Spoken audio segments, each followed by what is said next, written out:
عبدالرحیم صاحب کراچی، السلام علیکم۔ ہم آپ کے ممنون ہیں کہ آپ نے ہماری ویب سائٹ اہل سنت .net پر یاد فرمایا۔ آپ کے 2 سوال ہمیں موصول ہوئے، جواب حاضر۔ پہلا سوال تو آپ نے یہ کیا کہ قرآنی آیت پر مشتمل تعویذ کا چبانا یا نگلنا کیسا؟ محترم، قرآنی آیت کو چبانا یا نگلنا ہرگز جائز نہیں، بلکہ علماء نے اس کا طریقہ یہ لکھا کہ قرآنی آیت کو زعفران سے لکھا جائے۔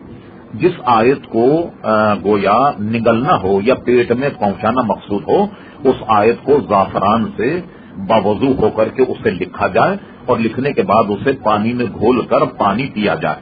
اور یہ پانی میں جب تعویذ کو گھولیں تو آدمی کا باوضو ہونا اس لیے ضروری ہے کہ چاہے قرآن کی ایک ہی آیت کیوں نہ ہو مگر اس کا بے وضو چھونا نہ جائے، اس لیے باوضو اس کو پانی میں گھول کر اس پانی کو پیا جائے۔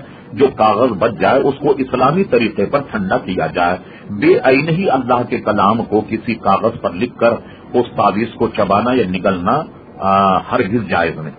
دوسرا مسئلہ آپ نے پوچھا کہ روض رسول کی عکس بندی کرنا کیسا ہے؟ ہاں، حضور علیہ السلام کے روض اقدس کی اگر تصویر کھینچی جائے اور ایسی کہ وہاں کوئی جاندار چیز نہ ہو، کوئی آدمی نہ ہو، تو ایسا عکس کھینچنا جائز ہے، اور حصول برکت کے لیے اپنے گھر میں بھی رکھنا اسے جائز۔